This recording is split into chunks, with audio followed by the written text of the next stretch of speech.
அண்மை செய்தி. ஏஐ தொழில்நுட்பத்தின் மூலம் மறைந்த தேமுதிக தலைவர் விஜயகாந்தை படங்களில் பயன்படுத்தும் விவகாரத்தில் முன் அனுமதி இல்லாமல் அறிவிப்பை வெளியிடக்கூடாது என திரைத்துறையினருக்கு தேமுதிக தலைமை வேண்டுகோள் விடுத்திருக்கிறது.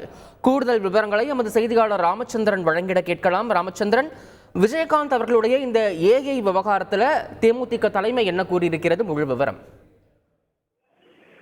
வணக்கம். மறைந்த நடிகர் திரு விஜயகாந்தை ஏஐ தொழில்நுட்பத்தின் மூலமாக பயன்படுத்துவதற்கு முன் அனுமதி பெற வேண்டும். முன் அனுமதி பெறாமல் பயன்படுத்தக்கூடாது என தேமுதிக தலைமை ஒரு அறிவுறுத்தலை வழங்கியுள்ளது. குறிப்பாக ஏஐ தொழில்நுட்பத்தின் மூலம் திரைப்படங்களில் பயன்படுத்த இருப்பதாக தொடர்ந்து செய்திகள் வருகிறது. எனவே இது போன்ற செய்திகள் ஆடியோ வெளியீட்டு விழாவில் வருகின்றது. எங்களிடம் முன் அனுமதி இல்லாமல் இது மாதிரியான அறிவிப்புகள் வருவதை தவிர்த்துக் கொள்ள வேண்டும்.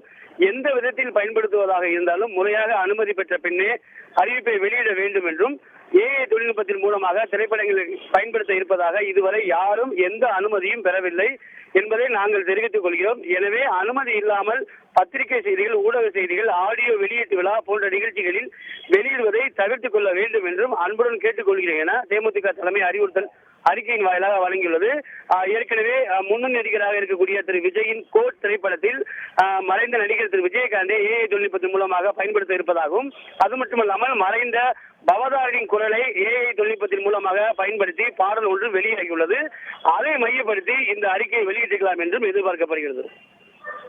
தகவல்களுக்கு நன்றி ராமச்சந்திரன். செய்திகளை உடனுக்குடன் தெரிந்து கொள்ள உடனே சப்ஸ்கிரைப் பண்ணுங்க.